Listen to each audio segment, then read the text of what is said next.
Hello और स्वागत है आपका हमारे चैनल पे, जहां हम लाइफ के बड़े बड़े सवालों के जवाब ढूंढते हैं, जैसे कि समोसा आलू कहाँ क्यों होता है।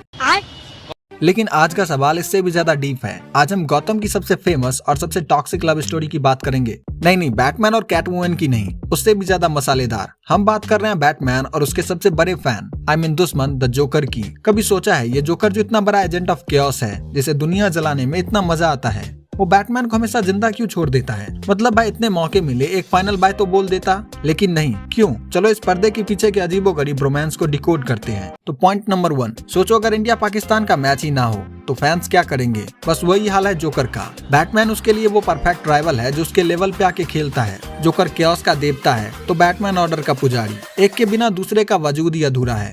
जोकर कहता I am the yin to your yang. Okay, वो उसने नहीं कहा, बट फील तो वही है। जोकर के लिए बैटमैन के बिना गौतम में आग लगाने का क्या मजा है? इट्स लाइक गोलगप्पे बिना तीखे पानी के। हाँ, ये औकात है बैटमैन के बिना जोकर की। और इसका एक और एंगल है, जोकर को अटेंशन पसंद है और बैटमैन से बेहतर ऑडियंस उसे कहाँ मिलेगी? बैटमैन उसके हर प्लान, हर राइडल और जोक को सीरियसली लेता है। बाकी दुनिया के लिए जोकर एक पागल क्रिमिनल है, लेकिन बैटमैन के लिए वो एक थ्रेट है, और ये रिस्पेक्ट चाहे डर के रूप में ही क्यों ना हो, जोकर को बहुत पसंद है। पॉइंट नंबर 2, जोकर की लाइफ का एक ही मिशन है, ये साबित करना कि दुनिया एक बेकार सा भद्दा सा जोक है। और इस जोक का पंच लाइन वो बैटमैन को बनाना चाहता है। वो कहता है all it takes is one bad day to reduce the sanest man alive to lunacy. और बैटमैन उसका सबसे बड़ा एक्सपेरिमेंट है। वो बैटमैन को बार बार उसके वन रूल, मैं किसी को नहीं मारूंगा, के एज पे लाके खड़ा कर देता है। वो देखना चाहता है कि कब तक ये हीरो अपने वसूलों पे टिका रहता है। द किलिंग जोक याद है? उसने बारबरा गॉर्डन को पैरालाइज किया, कमिश्नर गॉर्डन को टॉर्चर किया, सिर्फ ये प्रूव करने के लिए कि कोई भी टूट सकता है, लेकिन बैटमैन नहीं टूटा। और इससे जोकर का ऑब्सेशन और बढ़ गया, अब मैं इसे कैसे तोड़ूं?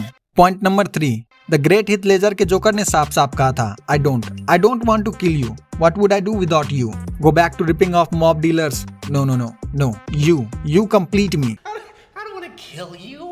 सिंपल सी बात है, अगर बैटमैन मर गया तो जोकर का एंटरटेनमेंट खत्म। फिर वो क्या करेगा? बैंक लूटेगा? प्लीज, वो सब उसके लिए बच्चों का खेल है। उसकी असली हाई तो बैटमैन को परेशान करने में है। वो उसका फेवरेट वीडियो गेम है जिसका फाइनल बॉस कभी मरता ही नहीं। बैटमैन उसकी लाइफ का एक पर्पस है। बिना पर्पस के जोकर भी क्या है? सिर्फ एक sad clone.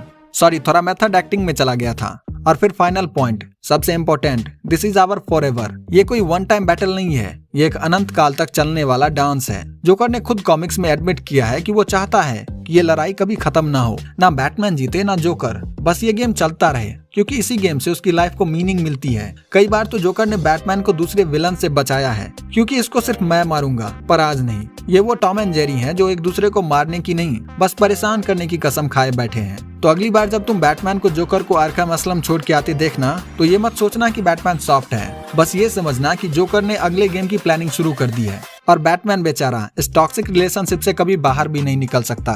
Sad life bro. दोनों एक दूसरे के बिना अधूरे हैं और यही उनकी सबसे बड़ी ट्रेजेडी है। तुमको क्या लगता है, जोकर का बैटमैन के लिए ये ऑब्सेशन क्या है? प्यार, दुश्मनी, या सिर्फ एक हाई लेवल की ट्रोलिंग? नीचे कमेंट्स में अपने दिल की भड़ास निकालो। और हाँ, चैनल को लाइक, शेयर एंड सब्सक्राइब करना मत भूलना, वरना जोकर तुम्हारे घर के वाईफाई का पासवर्ड बदल देगा। मिलते हैं अगली वीडियो में।